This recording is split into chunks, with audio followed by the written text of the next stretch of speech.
Islam masuk ke Kalimantan melalui perdagangan dan dakwah para ulama pada sekitar abad ke-14 hingga abad ke-16. Para pedagang muslim dari Arab dan Gujarat, India dan Melayu datang ke pesisir pelabuhan-pelabuhan di Kalimantan. Mereka juga menyebarkan ajaran Islam kepada masyarakat setempat dengan cara damai. Penyebaran Islam semakin berkembang ketika para raja dan bangsawan mulai memeluk Islam, seperti berdirinya Kesultanan Banjar di Kalimantan Selatan. Setelah penguasa masuk Islam, rakyat pun banyak mengikuti. Selain itu, pernikahan antar pedagang muslim dan penduduk lokal juga membantu perkembangan Islam di Kalimantan.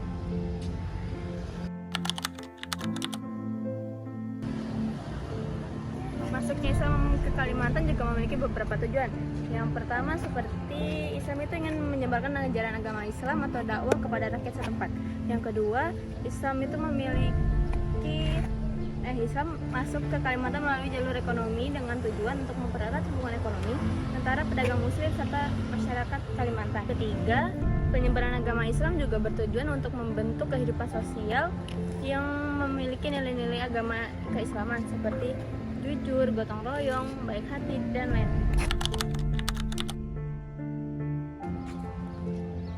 Jadi, masuknya Islam ke Kalimantan itu membawa kemanfaatan dalam bidang pendidikan, dalam bidang perdagangan, dan dalam bidang agama dan juga kebudayaan.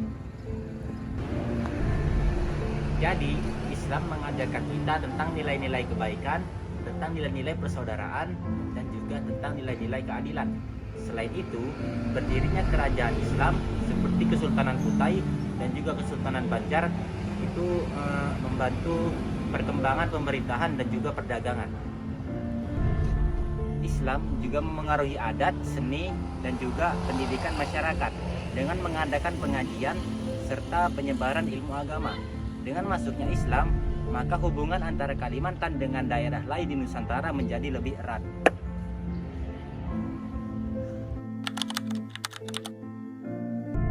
Tokoh atau ulama yang berperan penting di Kalimantan Timur yang saya ketahui itu ada 5. Yang pertama itu adalah Tuan Tunggang Paranggan. Beliau itu dikenal sebagai tokoh yang menyebarluaskan khususnya di Kalimantan Timur di bagian Kutai. Nama asli beliau itu adalah Aji Raja Mahkota. Ia berperan dalam abad ke-16. Kemudian ada tokoh ulama yang bernama Syekh Muhammad Akhir Al-Banjari. Beliau itu lahir pada tahun 1710. Beliau tuh terkenal sebagai tokoh ulama di daerah Banjar. Beliau itu mempunyai kitab yang berjudul Sabilal Muhtadin. Kemudian yang ketiga itu ada Aji Raja Mahkota Mulia. Beliau itu merupakan Raja Kutai Kartanegara yang pertama masuk Islam. Setelah beliau masuk ke situ, jadi Islam lebih berkembang di wilayah Kutai Kartanegara. Yang keempat itu ada Habib Hashim bin Musakayah. Beliau itu dikenal sebagai ulama yang mengajarkan ajaran luas Islam di dalam membina masyarakat muslim di daerah Samarinda. Dan yang terakhir yang saya ketahui itu ialah Syekh Muhammad Idris. Beliau itu berupa dalam pendidikan agama Islam yang sangat kuat dan pengembangan ajaran Islam di lingkungan Kesultanan kami sekarang.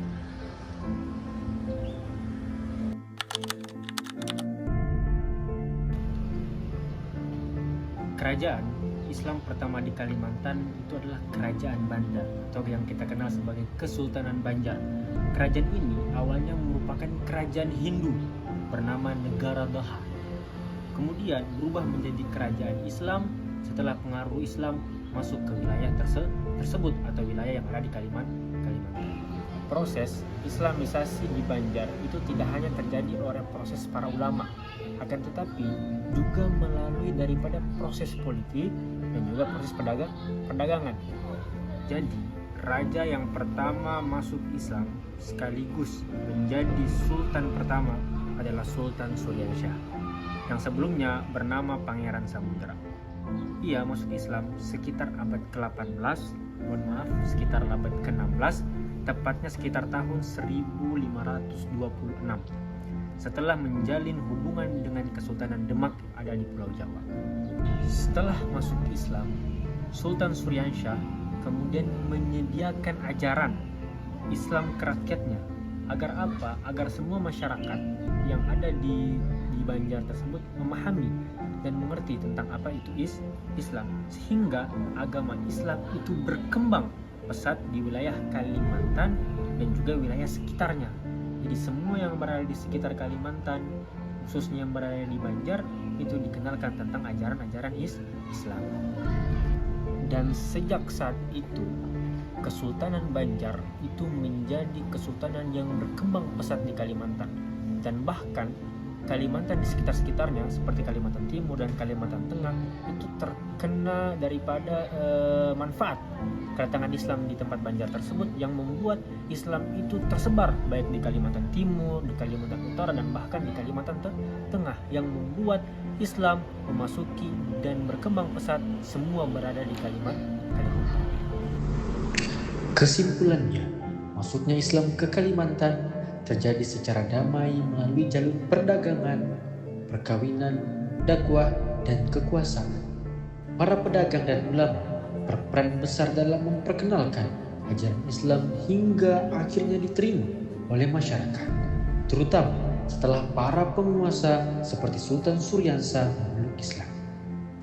Tujuan utama masuknya Islam adalah untuk menyebarkan ajaran tauhid, membentuk masyarakat yang berakhlak, serta membangun kehidupan sosial yang lebih adil dan teratur. Selain itu, Islam juga berkembang seiring dengan hubungan ekonomi dan budaya yang semakin luas.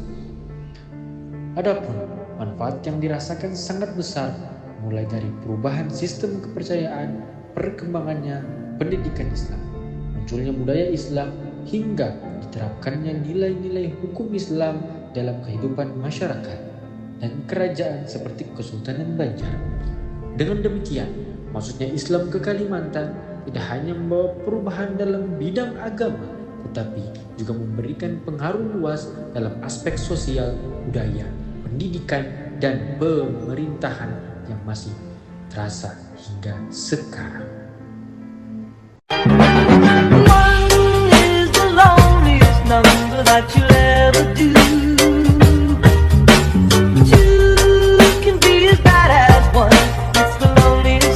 This is the number one. One is the loneliest number that you'll ever do.